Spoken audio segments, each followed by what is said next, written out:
mga kalabs! Good afternoon sa lahat and welcome back to our YouTube channel! Oh my God mga kalabs, so for today's video, mag-agagawa tayo na mga kalabs ng bagong bonggang-bonggang effect talaga mga kalabs na magtatanim ako ng mga flower ba ito? O mga bulaklak. O. Magtatanim ako mga kalabs dito sa amin para lagyan ko dito mga kalabs o ng mga bulaklak dito. Ayan. Magtatanim ako dito ng mga bulak-bulak kahit ano-ano mga kalabs. Tapos, ang ano ko mga kalabs, kasi hindi tayo makabili ng anong tawag dyan, flower pot, or ito na lang mga kalabs, ang Coca-Cola! So, ayan mga kalabs. So, nabutasan ko na ito mga kalabs. Tingnan nyo, ayan, may butas na yan. 1, 2, 3, 4, 5, 6, 7 para bonggang-bongga na yan. So, ikat ko siya dito. Tapos, may design ako igagawa dito mga kalabs mamaya, may design para bonggang-bongga talaga. Tapos ilagay itong flower na to, itong klase na flower mga kalabs. Oh. Teren! Oh, di ba ang ganda nitong mga kalabs. Talaga mahilig talaga ako sa mga flowers. So ngayon, for today, nakapaisip na ako na magtinaw ako ng flower para dito sa bahay, para din may para din ba malinaw yung mata natin pagising sa umaga, di ba mga kalabs? Para malamig yung natin ba pagising sa umaga, my God, nagdidilig ka ng mga tanim mo, ganun nila, may inalagaan ka, kahit ako lang mag-isa. Mga kalabs, diba? So, yan ang gagawin natin mga kalabs, maggagawa tayo ng flower. Ayan na, please keep on watching.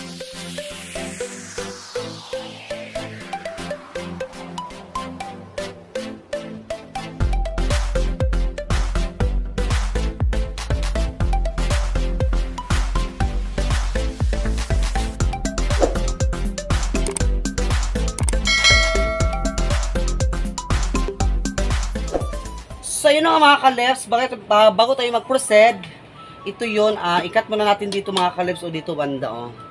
Ayan, tsaka natin siya mag-cut tayo gagamit tayo ng gunting. Ito yun yung mga kalabs kung paano talaga ito gagawin mga kalabs para bonggang-bongga.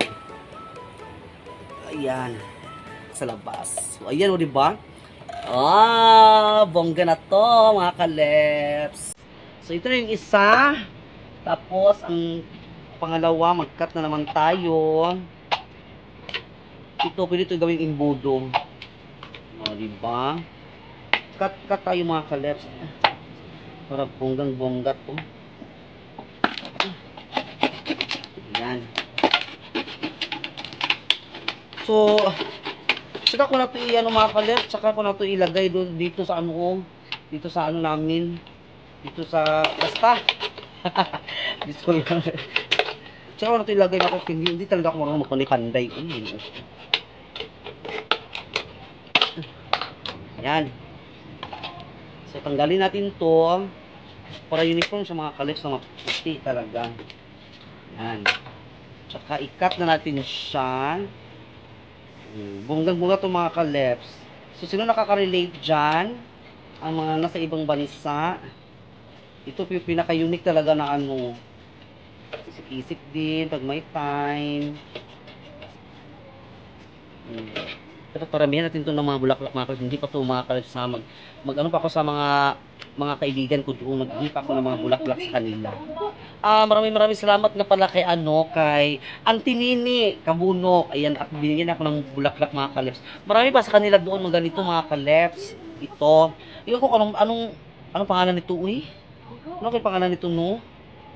Iba kasi yung mga paborito ko dati mga kalabs, yung mga old flower, yung mga parpagayo. Yun ang mga tinanim ko sa dati. Sa pa ko, elementary pa ako mga kalabs. Gumamela, ganon. So ito, maliit kasi yung bahay natin, wala tayong sariling lupa, kaya ito lang itatanim natin. Ito na maliit. Mag-ano kaya yung mga kalabs, anong tawag dyan sa Bisaya, maghambog pa na maghambog pa na siya. Maglabong pa na sa mga kalabs. Very simple lang. Ganito lang yan. So maraming salamat ano ba to? Iba amoy. Coke ba to o tuyo?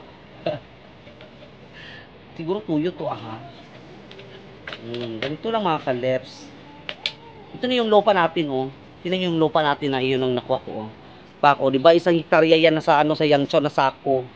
Yan po ang lupa ang kinuha ko. Tapos, itong kinuha ko na ano, na flower mga kaleps, 5 lang to. So, 5 lang muna unahin natin mga kaleps, tsaka na yung iba. Kasi maghingi pa ako doon sa mga kaibigan ko ng mga bulaklak. Mm. Dalawa na. Ang ganda-ganda. Malapit na naman Pasko mga kalips. Diba dapat talaga mga kalips na maganda yung bahay natin. May mga bulaklak. Tapos maglalagay pa ako doon ng hanging plant. Doon. Para bunggag-bunggag yung bahay natin batingnan. Maglagay pa ako dito ng hanging plant din. Ganito lang mga kalips ang gagamitin ko para uniform lahat ba yung ano. Doon hanging plant, hanging plant para bungang-bungga. Ayan, dalawa na. Ay, dalawa na. Dalawa na siya. Bongga na to. Para pagdating sa mga bisita, makita nila nga, hala, bongga inyo balay. Dagan lagi mga bulak. Di ba? Para hindi masakit sa mata. Uy, ginuo ko mga kalips. Masakit kasi sa mata pag wala.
Okay. Taray mga kalips. Ito na. Yan, nalagay ko na siya. O, diba? Ang cute. Ang cute siya mga kalips ng flower natin. So, didiligan natin yan mga kalips ng tubig. Lagyan natin ng tubig yan. Lagyan natin mga kalips para bongga. Yan. Yan. Yan. Para mabuhay yung mga kalips. Sana mabuhay ka para maghambog ka para magsasahaan siya. para makasasaha. So, paramihan natin ng tubig para mabasa yung ilalim. Kailangan kasi basahin yung ilalim mga kalebs para mabuhay talaga siya. Ayan. Yan. Okay. Yan ang flower natin. Mga kalebs, nadiligan ko na yung bulaklak natin. So, hindi pa natin yan malipat kasi hindi ako marunong mag-ano mga kalebs. Hingin din ako ng ng tabla doon sa pinagingyan ko din ng bulaklak mga kalebs. Tapos ilagay ko dito mga kalebs, o dito ba? Dito ko siya ilalagay yung tabla. Dito. Tapos ilalagay yung mga bulaklak dito.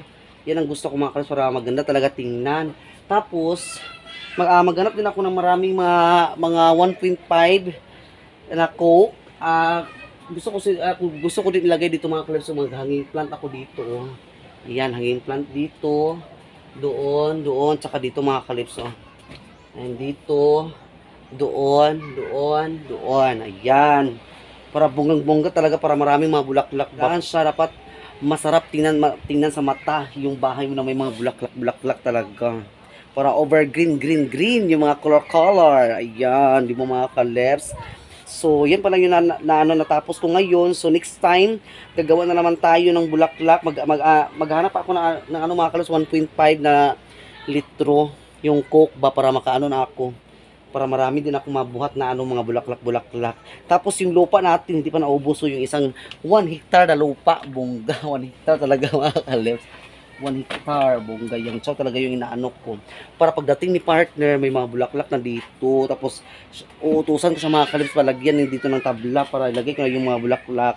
So, itago ko muna yan. Ilagay ko na muna doon sa ilalim ng doon ko siya ilagay mga kalebs para hindi siya hindi siya magalaw-galaw. O, parang bongga na yan. O, diba? Nakaka-relate dyan. Shoutout po kay Ma'am Joy. And shoutout po, Proud Catholic. Maraming salamat po. Jan Heavens TV, Alliance TV, and Second Who, Sir Poil D, and Franz Salenas. Thank you so much po sa inyo lahat dyan. So, sa mga bago kong subscriber, maraming salamat din po. Ayan. Thank you so much talaga. Enjoy Butalit. Shoutout po. And Realin from Canada. Shoutout. O, diba? Mga kalebs. So, ilagay na natin yung mga kalebs sa ilalim ng doon sa bangko. Ilagay na natin ito dito sa ilalim. Ayan. Dito siya ilagay mga kalebs para hindi siya magalaw-galaw pa. Tsaka mabubuhay din yan dito mga kalebs. Ayan. Okay. Dapat naka-arrange to arrangement. Ayan. Okay. Ito pa ng mga bulaklak. So, ayan na. Nalagay ko na dito sa ilalim mga kalebs, sa mga bulaklak. Paano natin yung mga kalebs? Pahambugon sa natin na siya para magsasaha siya no mga kalebs. Sana siya yan. Maglabong-labong ba? Ganun-ganun pa. Ganun-ganun talaga siya mga kalebs. O, diba? Yan na. Abang-abang na lang tayo mga kalebs kung mabubuhay talaga yan. Bonggang-bongga. So, at dito na tatapos yung vlog ko. Don't forget to subscribe my channel. Tapos yung Lebs Vlog and pakit ang notification bell para lagi kayong update sa mga videos ko mga kalebs. Thank you so much po sa inyo lahat dyan and God bless you all. And I hope mga kalebs hindi ma-skip ang ads. Maraming salamat po. I love you so much mga kalebs. Bye-bye!